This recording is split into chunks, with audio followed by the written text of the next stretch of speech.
Hello friends, welcome to सफलता मंत्र। दोस्तों, आप सभी के लिए बाल विकास की चाइल्ड डेवलपमेंट की चैप्टर वाइज क्लासेस लेकर आ रहे हैं, जो कि आपके आगामी सभी भर्ती के लिए, सभी एग्जाम्स के लिए बहुत ही इंपॉर्टेंट होने वाली है। और उम्मीद करते हैं आप लोग सभी क्लासेस को जरूर देख रहे होंगे। हमारे 4 चैप्टर्स आ चुके हैं। 5वें चैप्टर का पार्ट 1 हमने आपको कल दे दिया था, जिसमें आपको पियाजे का सिद्धांत बता दिया था, संज्ञानात्मक विकास का सिद्धांत। अब थोड़ा आगे बढ़ते हैं तो कोहलबर्ग और वाइगोत्स्की के सिद्धांत और बचते हैं। एक एक करके हम लोग इनको भी कवर करेंगे। अगर आपने पुरानी क्लास ना देखी हो तो जरूर देखेगा। और आप सबको फिर से बता रहे हैं, 51,000 पदों पर वैकेंसी, पदों पर भर्ती होने वाली है। तो आप लोग अच्छे से अभी से लग जाइए और पूरी अपने मन से तैयारी करिए। आपकी सभी सब्जेक्ट की एक एक करके क्लासेस हम लेकर आ रहे हैं। बस आप लोग अपना सपोर्ट दिखाते रहिए, क्लासेस को देखते रहिए। तो जीन पियाजे के अन्य सिद्धांत हमने आपको कल नहीं बताए थे, सिर्फ आप नाम देख लीजिए। निर्माण एवं खोज का सिद्धांत, कार्य क्रिया का सिद्धांत और नैतिक विकास का सिद्धांत। अब हम लोग आगे बढ़ेंगे। कोहलबर्ग का सिद्धांत, इन्होंने जो सिद्धांत दिया था उसका नाम था नैतिक विकास का सिद्धांत। सबसे पहले आपको नाम याद रखना, क्योंकि ज़्यादातर यही पूछ लिया जाता है कि इस सिद्धांत का प्रतिपादन किसने किया।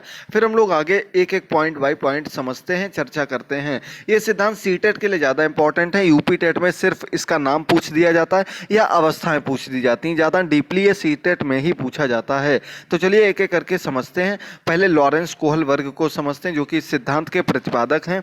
और इनका जन्म जो हुआ था, ये कहाँ के रहने वाले थे? अमेरिका के रहने वाले थे। नैतिक विकास का सिद्धांत दिया था इन्होंने। 10 वर्ष से 16 वर्ष तक के बालकों को नैतिक तर्कणा से संबंधित कुछ समस्याएं दी, उनका अध्ययन किया। नैतिक तर्कणा का मतलब होता है जिसमें कि थोड़ा सा दिमाग लगे, थोड़ा सा कंफ्यूज हो, इस प्रकार के प्रश्नों को पूछा और कुछ ऐसी समस्याएं दी। फिर उन पर अध्ययन किया।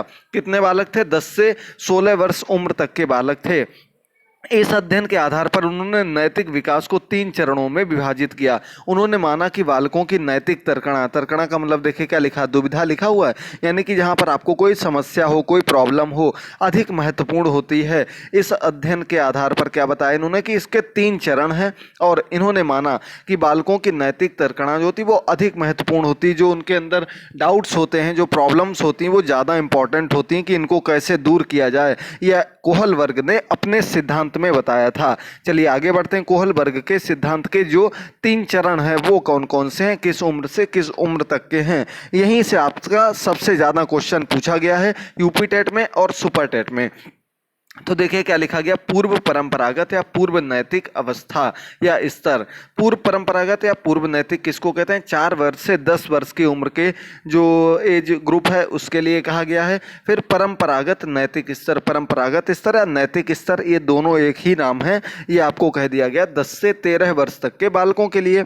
इसके बाद पहुंचते हैं उत्तर परंपरागत नैतिक स्तर या आत्म अंगीकृत नैतिक मूल्य।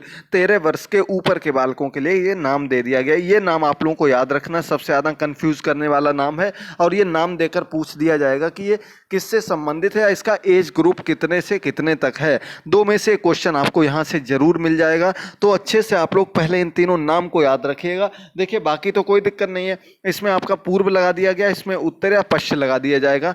परंपरागत नैतिक स्तर दोनों में सेम रहेगा, बस ये नाम आपको अलग से याद रखना। आत्म अंगीकृत नैतिक मूल्य 13 वर्ष के ऊपर के लिए आया है। 4 से 10, 10 से 13, 13 से ऊपर। ये 3 चरण बताए थे कोहलबर्ग, लॉरेंस कोहलबर्ग ने अपने सिद्धांत में। तो चलिए इसके अंतर्गत जो कुछ इंपॉर्टेंट आपको जानकारी देनी आपके सामने लिखी गई, हम पढ़ते चल रहे हैं क्योंकि थोड़ा छोटा लिखा हुआ है तो पढ़ने में आपको प्रॉब्लम हो रही होगी। देखिए क्या लिखा गया, देखिए सबसे पहले पर पूर्व परंपरागत स्तर 4 से 10 वर्ष की उम्र, प्री कॉन्वेंशनल लेवल। बालकों की नैतिकता प्रायः होने वाली हानि या लाभ पर निर्भर करती है, यानी कि जो बालकों की नैतिकता है वो उनके हानि लाभ पर निर्भर करती है कि कहाँ उनको फायदा हो रहा है, कहाँ उनको नुकसान हो रहा है। अच्छा बुरा या सही गलत की व्याख्या बालक मिलने वाले दंड, पुरस्कार या मिलने वाले समर्थन के आधार पर करते हैं।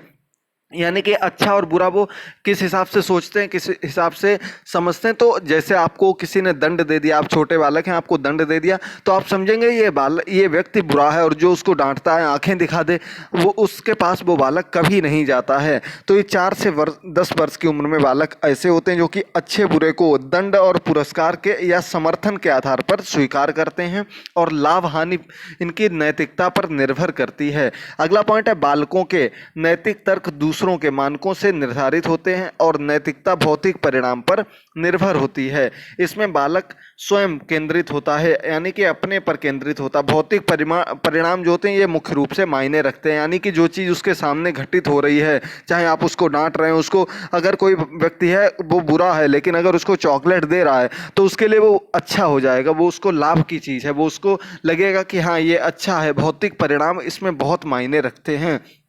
इसमें बालक स्वयं केंद्रित होता, अपने अनुसार कार्यों को करना ज़्यादा पसंद करता है। ज़्यादा कोई अगर कुछ कहता है, डांटता है तो वो उससे दूर हटने लगता है। स्वहित की दृष्टि से नैतिक व्यवहार करता है। स्वहित यानी कि अपना हित सोचता है, जहाँ उसको अच्छा लगता है। अभी हमने आपको बताया कि चॉकलेट देने वाला व्यक्ति अच्छा मानता है क्योंकि वहाँ उसका हित है, उसको चॉकलेट दी जा रही है, इसकी वजह से वो उसको सही मानता है। आगे बढ़ते हैं, आत्म केंद्रित निर्णय, ये इसी के अंतर्गत आ जाते हैं आपके। इसके अंतर्गत अलग अलग प्रकार के कुछ चरण भी बताए गए हैं, वो आपको बता रहे हैं। आत्म केंद्रित निर्णय क्या है? बालक प्रत्येक उस कार्य को करना पसंद करता है जो उन्हें पसंद हो, जिस वस्तु को प्राप्त करना चाहते हो या जो व्यक्ति उनकी सहायता करता है उसे अच्छा समझते हैं। इस स्तर पर बालक अपनी इच्छा अनिच्छा, पसंद नापसंद से अलग हटकर कोई विचार नहीं करता। अभी हमने आपको बताया, अच्छी जो चीज़ उनको पसंद होगी, जो चीज़ उनको अच्छा लगेगा वही कार्य करना बच्चे पसंद करते हैं। आत्म केंद्रित निर्णय के अंतर्गत आ जाता है। आगे बढ़ते हैं सेकंड नंबर पर, दंड एवं आज्ञा पालन अभिमुखता। तो दंड एवं आज्ञा पालन में क्या हो जाएगा? इसमें बालक बड़े व्यक्तियों और अधिकार संपन्न व्यक्तियों के द्वारा दिए जाने वाले दंड से बचने के लिए चिन्हित रहते हैं और उस चिंता में जो दूसरों का सम्मान करती है यही दंड और आज्ञा पालन अभिमुखता कहलाती है। अभी हमने क्या बताया आपको कि जहां पर दंड दिया जा रहा हो, ऐसी चीज़ों से बचने के लिए चिंतित रहते हैं कि कैसे बचा जाए, और उस चिंता में ही वो दूसरों का सम्मान करने लगते हैं कि अगर हम इनको अच्छे से बिहेव करेंगे तो हमारी दंड कम हो जाएगा। ये आपका आज्ञा पालन दंड अभिमुखता के अंतर्गत आ जाता है।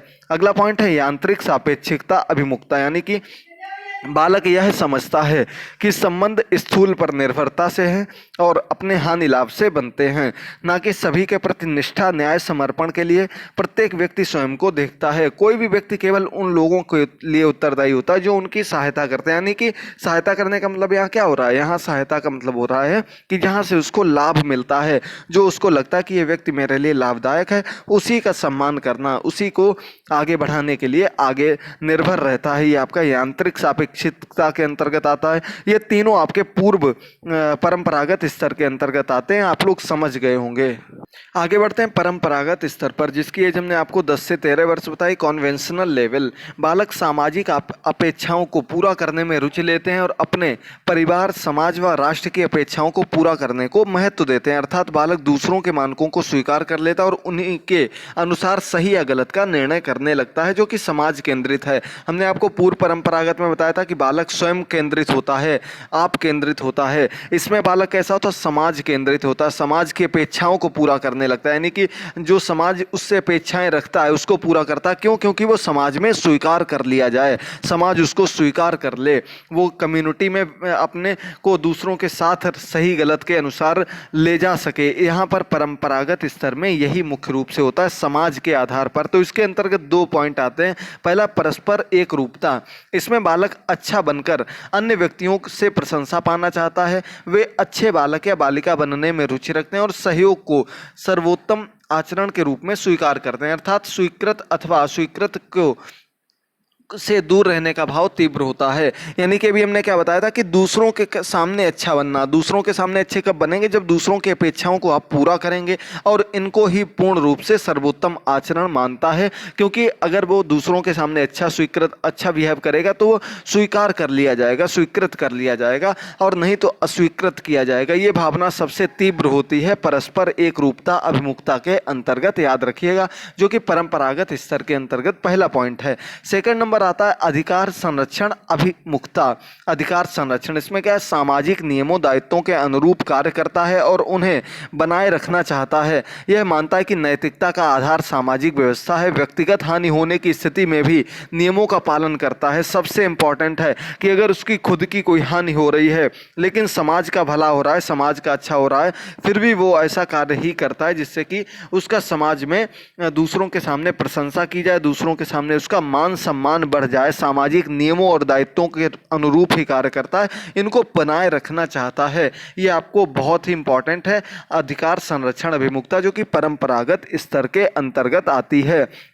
सबसे अंत में हम लोग पहुंचते हैं पश्च परंपरागत स्तर पर। आज आपको कोहल वर्ग का नियम बता देंगे, इसके बाद आगे बढ़ेंगे हम लोग अगले में आपको जो वाइगोत्स्की का सिद्धांत है, जेडपीडी है, वो आपको कल सुबह की क्लास में कवर कराएंगे। 10 बजे आपको डेली क्लास मिलती है। अगर आप लोग नहीं देख पा रहे हैं तो टेलीग्राम पर जुड़ जाइए, वहां पर इन क्लासेस के आपको लिंक भी दे दिए जाते हैं, पीडीएफ भी फ्री में शेयर करते रहते हैं। सभी क्लासेस को देखते रहिए। पुरानी 5 क्लासेस के लिंक नीचे डिस्क्रिप्शन बॉक्स में और कमेंट बॉक्स में दिए गए हैं, वहां से को भी जरूर देखिएगा। तो अगला हमने क्या बताया था, पश्च परंपरागत 13 से 16 वर्ष, पोस्ट कन्वेंशनल लेवल। इसमें बालक व्यापक परिप्रेक्ष्य में स्वयं निर्धारित नैतिक सिद्धांतों के प्रति निष्ठा का भाव रखता है, यानी कि स्वयं निर्धारित किए गए नैतिक सिद्धांतों के आधार पर कार्य करता है। सामाजिक दृष्टि